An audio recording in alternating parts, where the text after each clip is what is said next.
Praise the Lord. The best wishes to you and your family members in the name of God. దేవుని నామమునకు మహిమ కలుగును గాక. దేవుని నామం పేరిట మీకును మీ కుటుంబ సభ్యులందరికీ శుభాభివందనములు. ఈరోజు దేవుని వాగ్దానం. Today God's promise. యెహోవా నీతిమంతులను ప్రేమించువాడు. కీర్తనలు గ్రంథము 146వ అధ్యాయం 8వ వచనం. Jehovah loves the righteous. The book of Psalms chapter 146 verses 8. క్రీస్తునందు ప్రియమైన సహోదరి సహోదరులారా, ఈ ఉదయకాల సమయంలోను మన దేవుడైన యెహోవా నీతో నాతో మనందరితోనూ శ్రేష్టమైన వాగ్దానమును దయచేస్తున్నాడు. అదేమిటి అంటే, యెహోవా నీతిమంతులను ప్రేమించువాడు. అవునండి, దేవుడు నిజముగా నీతిమంతులను ప్రేమించేవాడండి. ఆయన ఎన్నటికి నీతిమంతులను విడిచేవాడు కాదు.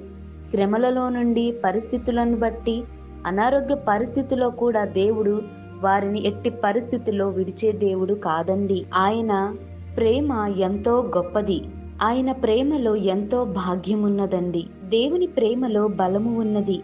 ఆయన ప్రేమ మారిపోయే ప్రేమ కాదండి, ఎంతో గొప్ప ప్రేమ. ప్రతి ఒక్కరిని దేవుడు తన రెక్కల చాటున నీతిమంతులను భద్రముగా కాచి కాపాడుతున్నాడండి. విశ్వాసులైన జీవితాలలో కూడా ఎన్ని శ్రమలు, ఎన్ని ఇబ్బందులు ఎదురైనప్పటికీ దేవుడు తన రెక్కల చాటున భద్రపరుస్తున్నాడు. కాబట్టి నీవు నేను మనమందరమును మన ప్రభువైన యేసుక్రీస్తును ధరించుకొని, ఆయన వాక్యాన్ని మన హృదయములోను భద్రపరుచుకొని, దేవుని దృష్టికి నీతిమంతులుగా జీవించాలని మనం ప్రార్థనలు చేయాలి.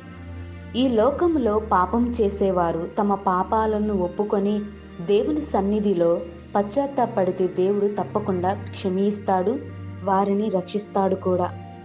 అందును బట్టి నీవు నేను మనమందరమును ప్రభువైన యేసుక్రీస్తును అనునిత్యం ధ్యానిస్తూ ఆయనకు కృతజ్ఞతాస్తుతులను చెల్లించే వారముగా ఉండుముగాక. ప్రార్థన. ప్రేమ కలిగిన దేవా, దయగల తండ్రి, నీ యొక్క శ్రేష్టమైన నామమును బట్టి నీకు వందనములు, స్తోత్రములు చెల్లించుచున్నాము దేవా. ప్రభువా, ఈ ఉదయకాల సమయంలో ఎందరైతే ఈ వాక్యం విన్నారో వారందరి జీవితాలలోనూ, మా జీవితాలలోనూ అట్టి మేలులను జరిగించండి.